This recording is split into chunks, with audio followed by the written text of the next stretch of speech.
Question ಕೇಳ್ತಾ ಇದೀಯಾ? ಏನದು?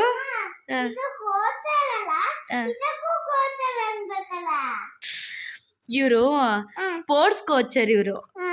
ಇವ್ರು ಬೇರೆ ಕೋಚರ್. ಇವರು ಕೊರಿಯೋಗ್ರಾಫರ್, ಅಂದ್ರೆ ಡ್ಯಾನ್ಸ್ ಹೇಳ್ಕೊಡ್ತಾರಲ್ವಾ, ಅವರಿಗೆ ಡ್ಯಾನ್ಸರ್ ಅಂತ ಕರೆಯೋದು, ಕೊರಿಯೋಗ್ರಾಫರ್ ಅಂತ ಕರೆಯೋದು. ಎಲ್ರಿಗೂ ಕೋಚರ್ ಅಂತ ಹೇಳ್ತೀಯಾ?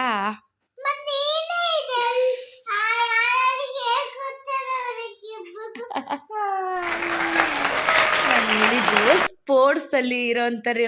ಈಗ ಕ್ರಿಕೆಟು, ವಾಲಿಬಾಲು, ಥ್ರೋಬಾಲು, ಆಮೇಲೆ ಕಬಡ್ಡಿ, ಖೋ ಖೋ, ಈ ಥರ ಎಲ್ಲ ಸ್ಪೋರ್ಟ್ಸಲ್ಲೆಲ್ಲ ಯಾರು ಇರ್ತಾರೋ ಅವ್ರಿಗೆ ಕೋಚ್ ಅಂತ ಕರಿತೀವಿ, ಹೇಳ್ಕೊಡೋರಿಗೆ.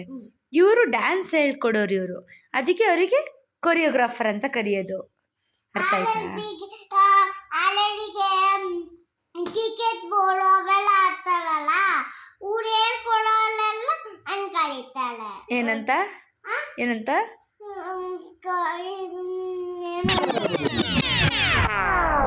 ಕೋಚ್ ಅಂತ ಕರೀತಾಳ. ಅರ್ಥ ಆಯ್ತಾ ಅಥವಾ ಇನ್ನು ಏನಾದರೂ ಕ್ವಶನ್ಸ್ ಇದೆನಾ? ಅರ್ಥ ಆಯ್ತು. ಏನು ಅರ್ಥ ಆಯ್ತು?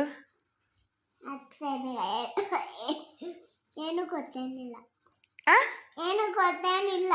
ಏನು ಗೊತ್ತಾಗ್ಲಿಲ್ವಾ? ಮತ್ತಿಷ್ಟು ಏನು ಗೊತ್ತೇನಿಲ್ಲ. ಏನು ಕ್ವಶನ್ ಇಲ್ವಾ? ಸರಿ.